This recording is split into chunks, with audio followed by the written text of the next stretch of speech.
ఆమె పేరు నేహ. ఆమె తన తల్లిదండ్రులకు మూడవ సంతానం. నేహకు 2 అక్కలు ఉన్నారు. వాళ్ళది మధ్యతరగతి కుటుంబం.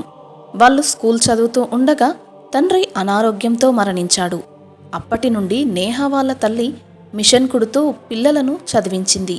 కాని ఆమెకు వారి పెళ్లిళ్లను చేయడం భారంగా మారింది. నేహ ఒక్కతే అందంగా ఉంటుంది.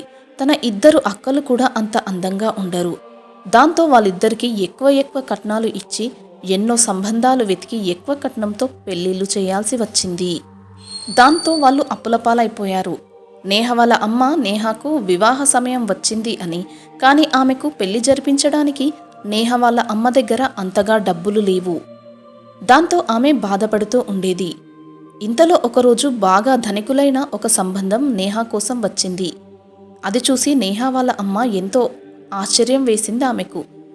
వారికి చెప్పింది, వాళ్ళకి ఇచ్చుకోవడానికి తన దగ్గర ఎటువంటి కట్న కానుకలు ఇవ్వడానికి ఇప్పుడు అంత స్తోమత లేనందున కొన్నాళ్ళు పెళ్లి కోసమై ఆగమని చెప్పింది. కానీ నేహ ఆ అబ్బాయికి ఎంతో నచ్చడంతో ఆ అబ్బాయి వెంటనే పెళ్లి జరిపించండి అని చెప్పాడు.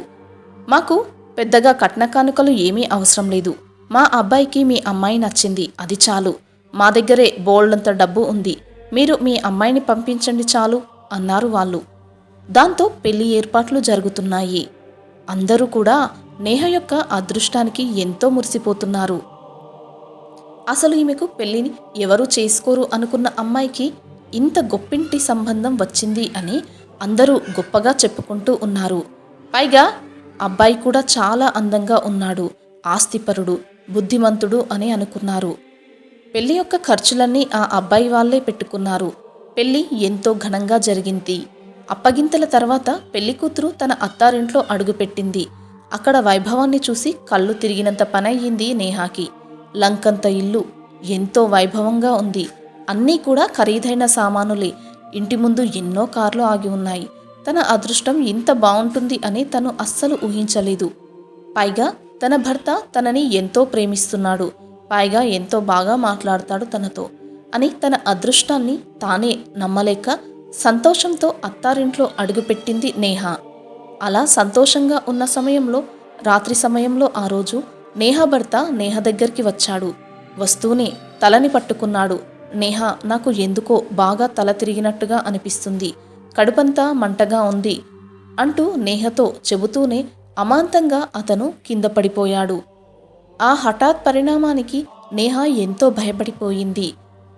తన భర్తని లేపడానికి ఎంతో ప్రయత్నించింది. ఎంత పిలిచినా తను స్పృహలో లేడు. భయపడిపోయిన నేహ వెంటనే గట్టిగా ఏడుస్తూ అందరినీ కూడా పిలవడం స్టార్ట్ చేసింది. దాంతో ఆమె కేకలు విని అందరూ వచ్చారు. వెంటనే వాళ్ళందరూ కలిసి నేహ వాళ్ళ భర్తను హాస్పిటల్కి తీసుకువెళ్లారు. కానీ అలా వెళ్ళిన తర్వాత చనిపోయాడు అని, విష ప్రభావం వలన అతడు చనిపోయాడు అని అక్కడి డాక్టర్లు నిర్ధారించాడు. అతడు చనిపోయాడు అన్న వార్త విన్న నేహ ఒక్కసారిగా కుప్పకూలిపోయింది. తన అదృష్టానికి ఇలా వెనువెంటనే దురదృష్టం వెన్నంటి ఉంటుంది అని ఆమె అస్సలు ఊహించలేదు.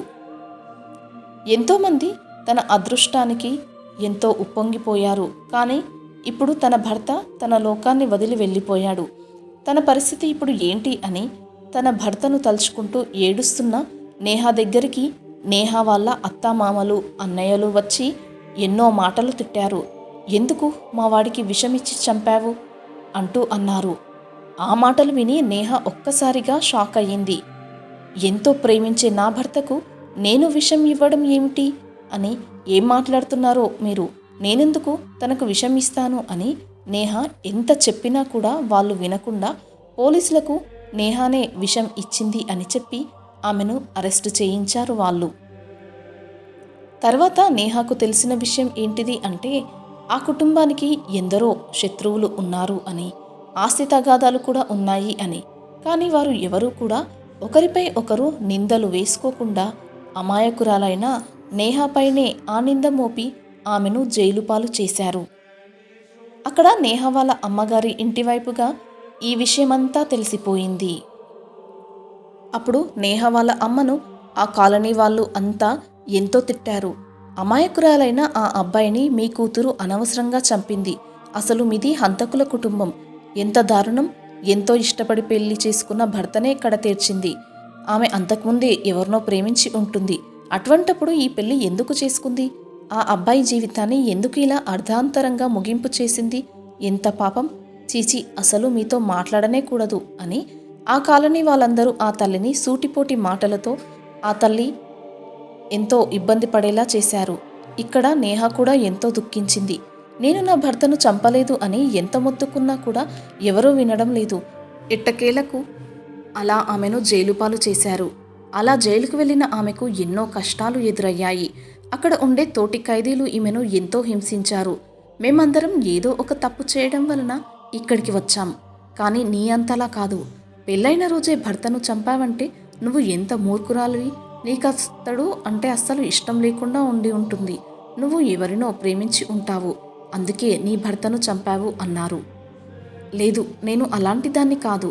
నాకు నా భర్త అంటే చాలా ఇష్టం. నేను చంపలేదు అని నేహ ఎంత చెప్పినా వాళ్ళు వినకుండా ఆమెను చీదరించుకున్నారు. ఆమెతో అస్సలు మాట్లాడేవాళ్లే కాదు, ఆమెను దూరంగా పెట్టేవారు. మరికొందరు ఆమె అందానికి అసూయపడేవాళ్ళు.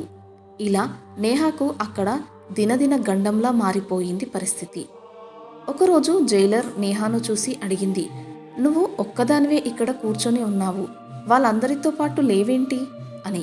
అప్పుడు నేహ చెప్పింది, వాళ్ళందరూ నేను నా భర్తను చంపాను అని నాతో మాట్లాడడం లేదు.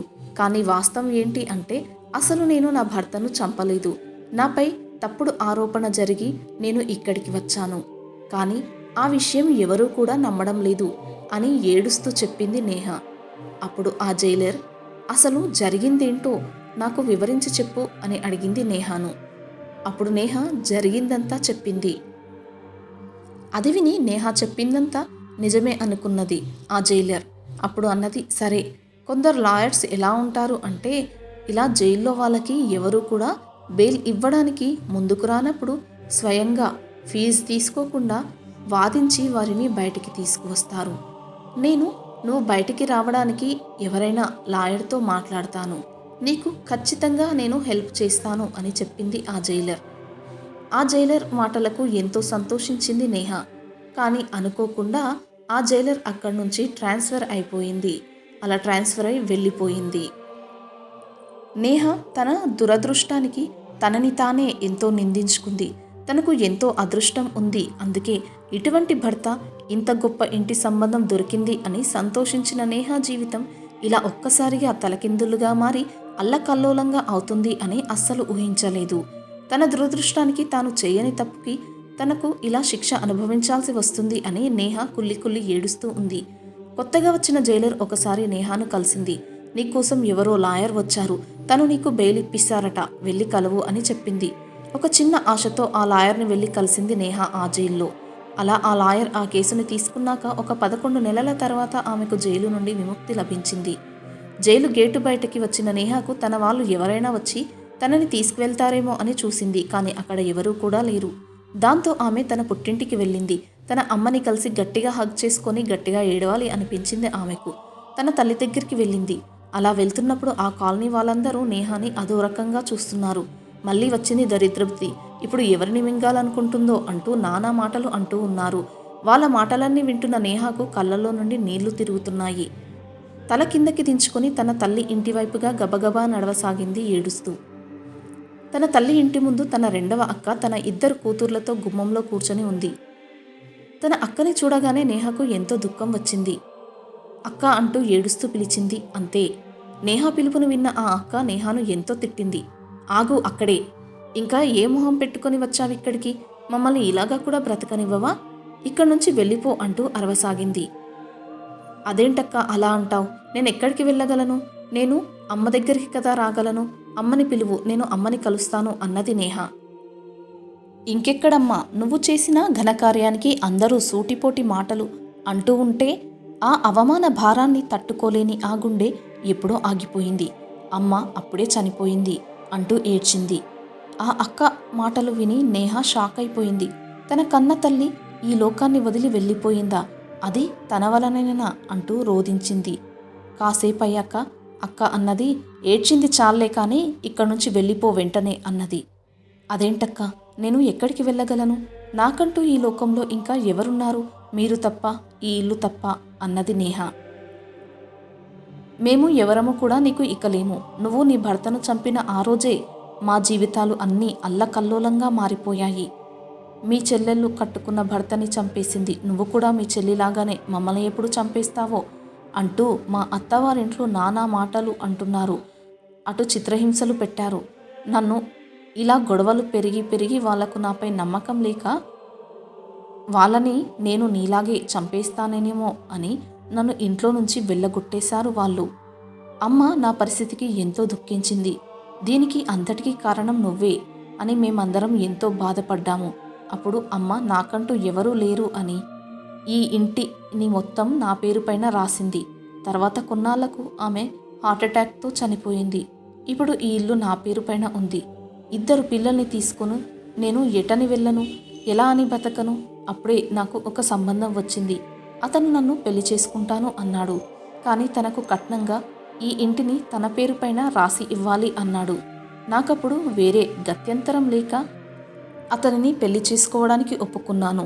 ఈ ఇల్లుని అతడి పేరు పైన రాసేశాను. అలా మేము పెళ్లి చేసుకున్నాము. అతనేమీ అంత సంస్కారవంతుడేమీ కాదు.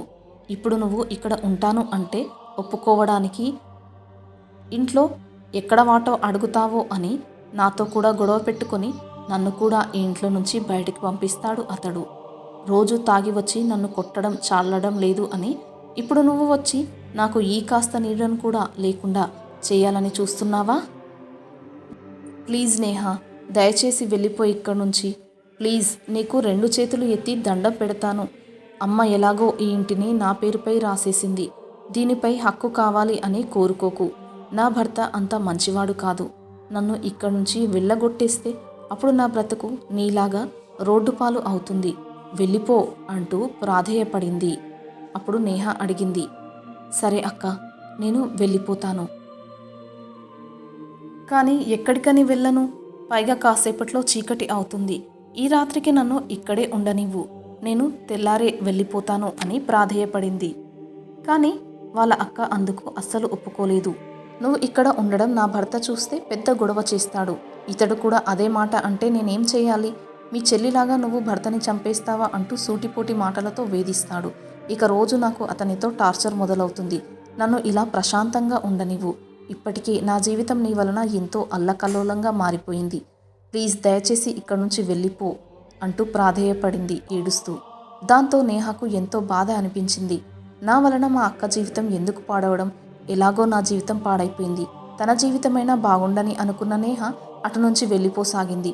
చుట్టుపక్కల వాళ్ళందరూ నేహాని చూసి తిట్టుకుంటూ ఉన్నారు, మొహాన్ని తిప్పుకుంటున్నారు. ఇంతలో ఒక ఆవిడ నేహాను పిలిచింది. నేహ, జైలు నుంచి ఎప్పుడు వచ్చావు? ఎలా ఉన్నావు? అసలు ఆ రోజు ఏం జరిగింది? నువ్వు ఎందుకు నీ భర్తను చంపావు అంటూ అడిగింది.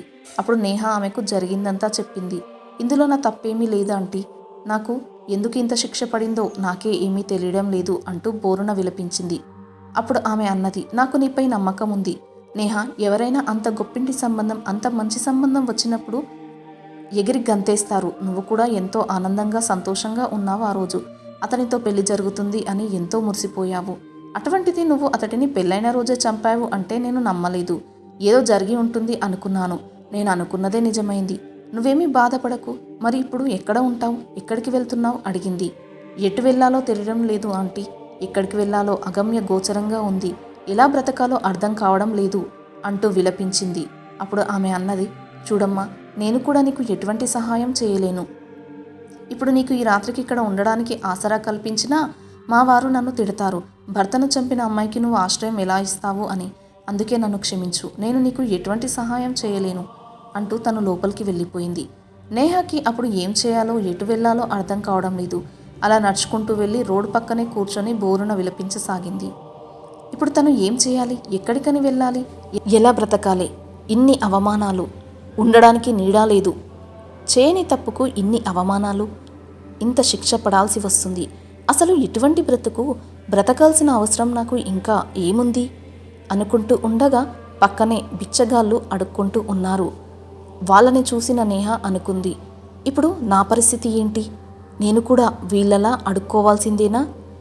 నేను ఏదైనా ఇంట్లో పనిచేసి డబ్బులు సంపాదించి నన్ను నేను పోషించుకోవాలనుకున్నా కూడా నాకు ఎవరు కూడా పని ఇచ్చేలా లేరు. కనీసం మంచినీళ్ళు ఇవ్వడానికే అందరూ మొహం చాటేస్తున్నారు. అటువంటిది తమ ఇళ్లల్లో పనికి నన్ను ఎవరు పెట్టుకుంటారు? ఇక నేను కూడా వీళ్ళలాగా అడుక్కోవాల్సిందేనా? ఛ, ఇంత బ్రతుకు బ్రతికి వీధుల్లో బిచ్చగత్తనై ఉండాలా? దానికంటే నేను చావడం మేలు. అవును, నేను చనిపోతాను. అయినా ఈ నిర్ణయం నేను ఇంత లేటుగా ఎందుకు తీసుకున్నాను? ఇదేదో ఇక్కడికి రావడానికి ముందే తీసుకుని ఉంటే బాగుండేది అనుకుంటూ రోధించసాగింది. ఇంతలోనే ఓ బిచ్చగాడు నేహను సమీపించాడు. అతను నేహనే గమనిస్తూ ఉన్నాడు. చింపిరి జుట్టు, మాసిపోయిన గడ్డం, మురికి బట్టలతో అతను ఉన్నాడు. ఎంతసేపటికి అక్కడి నుండి కదలకుండా నేహనే గమనిస్తూ ఉండడంతో అసహనానికి గురైన నేహ అడిగింది, ఏంటి, ఏం కావాలి నీకు? ఎందుకలా చూస్తున్నావు అంటూ కోపంగా అడిగింది నేహ. అప్పుడు ఆ బిచ్చగాడు చెప్పాడు, నీ గురించి నాకు అంతా తెలుసు. నువ్వు ఈరోజే జైలు నుంచి విడుదలై వచ్చావని కూడా తెలుసు. ఇప్పుడు ఇక్కడ నీకు ఎవరూ తోడులేరు అని కూడా తెలుసు. నీకు నేను ఏదైనా సహాయం చేయాలనుకుంటున్నాను అన్నాడు నేహతో. ఆ మాటలు విన్న నేహ అప్పుడు అన్నది, నువ్వు నాకేం సహాయం చేస్తావు అడిగింది. నేను నిన్ను పెళ్లి చేసుకోవాలి అనుకుంటున్నాను. అప్పుడు నువ్వు నా భార్యగా ఉండవచ్చు.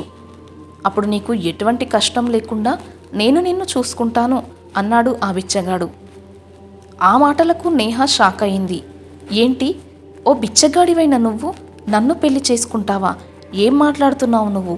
ఇంత బ్రతుకు బ్రతికి నేను నిన్ను పెళ్లి చేసుకోవాలా? చిచి, దీనికంటే చావడం మేలు అన్నది నేహ. అప్పుడు అతను అన్నాడు, నువ్వు చేయని తప్పుకి జైలు పాలు అయ్యావు అని తెలుసు నాకు. నువ్వు చనిపోయి ఏం సాధిస్తావు? బ్రతికి ఉండి అసలు నేరస్తులు ఎవరో పట్టుకుంటే నీపై పడిన ఈ కలంకం తప్పుతుంది కదా. కానీ అప్పటి వరకు నీవు బ్రతికి ఉండాలి కదా. నీవు ఈ అర్ధరాత్రి పూట ఒంటరిగా ఎక్కడని ఉంటావు? అసలే రోజులు బాగాలేవు. నీకంటూ ఒక ఆశ్రయం కావాల్సిందే కదా. మరి అందుకే నన్ను పెళ్లి చేసుకో, నీకు మంచి భవిష్యత్తును ఇస్తాను అన్నాడు. నాకు సంపాదన కూడా బాగానే ఉంటుంది, మరియు నాకు ఒక మంచి ఇల్లు ఉంది. అక్కడ నువ్వు ఉండు, నన్ను పెళ్లి చేసుకొని అన్నాడు. అప్పుడు నేహకు మొదట కోపం వచ్చినా తర్వాత ఆలోచన చేసింది. ఇప్పుడు ఈ రాత్రిళ్ళు ఒంటరిగా ఎక్కడని నేను ఉండాలి? తనకు రోడ్లపై ఉండడం తనకు సేఫ్ కాదు. ఇప్పుడు తన దగ్గర వేరే ఆప్షన్ ఇంకొకటి లేదు. అందుకే అతడు చెప్పిన దానికి ఒప్పుకోవడం తప్ప అనుకొని అతనికి ఒక కండిషన్ పెట్టింది నేహ. సరే, నేను నిన్ను పెళ్లి చేసుకుంటాను, కానీ ఒక కండిషన్. నువ్వు ఇలా అస్సలు అడుక్కోవద్దు. నీకు నచ్చిన ఏదో ఒక పనిని కష్టపడి పని చెయ్యి. నేను నాకు వచ్చిన పనిని ఏదో ఒకటి చేస్తాను. ఇలా మనిద్దరం మంచిగా ఎవరి పనులు వాళ్ళు చేసుకుంటూ బ్రతుకుదాం. అంతేకాని ఇలా అడుక్కోవద్దు. కాళ్ళు చేతులు బాగా ఉన్నప్పుడు అడుక్కోవడం ఎందుకు బిచ్చగాలలాగా? మనకు శాతనైనంత వరకు మన పనులు మనం చేస్తూ బ్రతుకుదాం. అలా నువ్వు నా యొక్క ఈ కండిషన్కి ఒప్పుకుంటేనే నేను నిన్ను పెళ్లి చేసుకుంటాను అన్నది నేహ. దాంతో ఆ బిచ్చగాడు సరే అన్నాడు. అప్పుడు వాళ్ళిద్దరూ వెళ్ళి ఒక గుడిలో పెళ్లి చేసుకున్నారు. తర్వాత అతను నేహను తన ఇంటికి తీసుకువెళ్ళాడు. ఆ ఇల్లు కూడా చాలా బాగుంది. ఆ ఇంటిని చూసి నేహ ఆశ్చర్యపోయింది. ఒక బిచ్చగాడికి ఇంత మంచి ఇల్లా, ఇన్ని సౌకర్యాలా అని ఆమె ఆశ్చర్యపోయింది. అలా ఇంట్లోకి అడుగుపెట్టాక సోఫాపై కూర్చోమన్నట్టుగా చెప్పాడు ఆ వ్యక్తి. నేహ అక్కడ సోఫాపై కూర్చొని ఉంది. అప్పుడు అతను అన్నాడు, నేహ, నేను ఫ్రెష్ అప్ అయి వేరే బట్టలు మార్చుకొని వస్తాను. తర్వాత మనం భోజనం చేద్దాం. నేను బయటికి వెళ్ళి భోజనాన్ని తీసుకువస్తాను నేను ఫ్రెష్ అప్ అయి వచ్చాక. అప్పుడు నువ్వు ఫ్రెష్ అప్ అవుదువుగాని అంటూ లోపలికి వెళ్ళాడు ఆ వ్యక్తి. కాసేపు అయ్యాక అతను ఫ్రెష్ అప్ అయి హాల్లోకి వచ్చి నేహ అంటూ పిలిచాడు. నేహ అతడి వైపు చూసింది. అంతే, ఒక్కసారిగా ఆమె కాళ్ళ కింద భూమి కంపించినట్టుగా అయ్యింది. ఆమె వణికిపోయింది ఎదురుగా ఉన్న వ్యక్తిని చూసి. అతను మరెవరో కాదు, చనిపోయాడు అనుకున్న తన భర్త. ఇంతకుముందు అతను మాసిన గడ్డం, చింపిరి జుట్టు, చిరిగిన బట్టలతో ఉన్నప్పుడు అతడిని ఆమె గుర్తుపట్టలేకపోయింది. ఇప్పుడు అతడు ఫ్రెష్ అప్ అయి వచ్చాక అతడిని చూసి ఆమెకు తన కళ్ళల్లోకి నీళ్లు కారాయి. ఏంటి, నువ్వు ఎలా బ్రతికి ఉన్నావు? చనిపోయావు అని నన్ను జైల్లో పెట్టారు కదా అంటూ ఏడుస్తూ అడిగింది. అప్పుడు అతను చెప్పాడు, అవును నేహ, నేను చనిపోలేదు, బ్రతికే ఉన్నాను. ఆ రోజు నాకు నా శత్రువులైన నా సవతి తల్లి మరియు ఆమె కొడుకులు నాకు విషప్రయోగం చేశారు. ఆ నింద నీపై మోపారు. నిన్ను జైలు పాలు చేశారు. నేను హాస్పిటల్కి వెళ్ళాక అక్కడ డాక్టర్ నా ఫ్రెండ్, అతడిని రిక్వెస్ట్ చేశాను. నేను చనిపోయినట్టుగా అందరినీ నమ్మించమని చెప్పాను. అతడు అలాగే చెప్పాడు. తర్వాత నా దహన సంస్కారాలు చేయకుండా నా బాడీని నేను ఇంతకుముందే ఆర్గాన్ డొనేషన్కి వారికి ఇచ్చినట్టుగా చెప్పించాను. దాంతో నా శవాన్ని ఇంటికి పంపించలేదు. కాబట్టి డాక్టర్స్ అక్కడే నన్ను ఉంచుకొని నాకు ట్రీట్మెంట్ స్టార్ట్ చేశారు. నేను ఎలాగో అలాగా బ్రతికి బయటపడ్డాను. కానీ కంప్లీట్ బెడ్ రెస్ట్లోనే ఉన్నాను. వాళ్ళు ఎవరికి నేను బ్రతికి ఉన్నాను అని తెలియకుండా ఇన్నాళ్ళు అలాగే ఉన్నాను. అలా 2 సంవత్సరాల తర్వాత నేను కంప్లీట్గా కోలుకున్నాను. తర్వాత నీ గురించిన ఆచూకీ కోసం నేను వెతికాను. అప్పుడు తెలిసింది తప్పుడు ఆరోపణలు చేసి నిన్ను జైలు పాలు చేశారు అని. అలా జైలుకు పంపించాక నా సవతి తల్లి మరియు ఆమె కుమారులు ఇద్దరు నా పేరుపై ఉన్న ఆస్తినంతా వాళ్ళ పేరుపైకి ట్రాన్స్ఫర్ చేసుకున్నారు అని తెలిసింది. వాళ్ళు చాలా దుర్మార్గులు. వాళ్లకు నేను కంటపడితే మళ్ళీ నన్ను చంపేస్తారు అని వాళ్లకు తెలియకుండా వాళ్లకు నేను చనిపోయినట్టుగానే నమ్మించి ఇలా దూరంగా బ్రతుకుతున్నాను. నిన్ను జైలుకు పంపించారు అని తెలుసుకొని నిన్ను ఎలాగైనా విడిపించాలి అనుకున్నాను. అందుకే ఒక లాయర్ని ఏర్పాటు చేశాను. ఆ జైలర్ ద్వారా అలా ఆయన నీకు పరిచయం చేయించాను. ఇలా నిన్ను బయటికి తీసుకొచ్చాను. నువ్వు ఏమీ బాధపడకు. ఆ దుర్మార్గులు నా ఆస్తిలో 50% మాత్రమే వాళ్ళ పేరుపైకి ట్రాన్స్ఫర్ చేసుకోగలిగారు. కానీ వాళ్ళకు తెలియకుండా నాకు మరో 50% ఆస్తి ఉంది. అది ఇప్పుడు మన దగ్గరే ఉంది. దాంతో మన ఇద్దరం హ్యాపీగా మన లైఫ్ని లీడ్ చేయవచ్చు. నా ఆరోగ్యం కాస్త బాగయ్యాక నేను జరిగిందంతా తెలుసుకున్నాను. కానీ అప్పుడే వాళ్లకు కంటపడితే వాళ్ళు మళ్ళీ నన్ను ఏదైనా చేయవచ్చును. నన్ను చంపడానికి మళ్ళీ ప్లాన్ వేస్తారు. అందుకే వాళ్లకు కనిపించకుండా నేను ఇలా బిచ్చగాడి వేషం వేసుకున్నాను. ఇప్పుడు నా ఆరోగ్యం మొత్తంగా కుదుటపడింది. అందుకే నిన్ను బయటికి తీసుకురాగలిగాను. కానీ మనం చేయని తప్పుకి 3 సంవత్సరాలు శిక్ష అనుభవించాం. ఎంతో బాధని, నరకాన్ని చవిచూశాము. దీనికి కారణమైన ఆ దుర్మార్గులు మాత్రం ఎంతో సంతోషంగా మన ఆస్తిని అనుభవిస్తూ దర్జాగా ఉన్నారు. ఆ దుర్మార్గులకు శిక్ష పడేలా చేయాలి అని వాళ్ళిద్దరూ కలిసి పోలీసుల దగ్గరికి వెళ్ళి పోలీసులకు జరిగిందంతా చెప్పారు. ఆ రోజు తనకు తన సవతి తల్లి మరియు వారి కుమారులు విషం కలిపిన స్వీట్ని తినిపించారు అని, దానివలననే తనకు ఇలా జరిగింది అని, ఆ నిందను తన భార్యపై వేశారు అని ఇలా జరిగిందంతా చెప్పాడు నేహా భర్త. అప్పుడు పోలీసులు ఆ కేసుని రీఓపెన్ చేశారు. నిందితులను విచారణ చేశారు. విచారణలో వాళ్ళు తాము చేసిన తప్పుని ఒప్పుకున్నారు. దాంతో వారికి ఇప్పుడు శిక్ష పడింది. జైలు శిక్షను అనుభవిస్తున్నారు. ఆ తర్వాత నేహా భర్త తన మొత్తం ఆస్తిని తాను స్వాధీనపరుచుకున్నాడు. ఈ విషయం తెలిసిన నేహా అక్కలు మరి వారి కుటుంబాలు మరియు చుట్టుపక్కల వాళ్ళందరూ ముక్కున వేలేసుకున్నారు. నేహా ఏ తప్పు చేయలేదని తెలుసుకుని వాళ్ళు ఆమెను ఎంత సూటిపోటి మాటలు అన్నామో అని అనుకున్నారు. అంతే కదా, ఈ లోకంలో ఎవరి తప్పులు వాళ్ళు తెలుసుకోవడానికి వారికి సమయం అస్సలు ఉండదు. కానీ అదేం విచిత్రమో, వేలెత్తి చూపడానికి మాత్రం కావలసినంత తీరిక ఉంటుంది వారికి. కాదంటారా? ఫ్రెండ్స్, ఈ వీడియో గనక మీకు నచ్చినట్లయితే ప్లీజ్ లైక్ చేసి సబ్స్క్రైబ్ చేసుకోండి. Thanks for watching.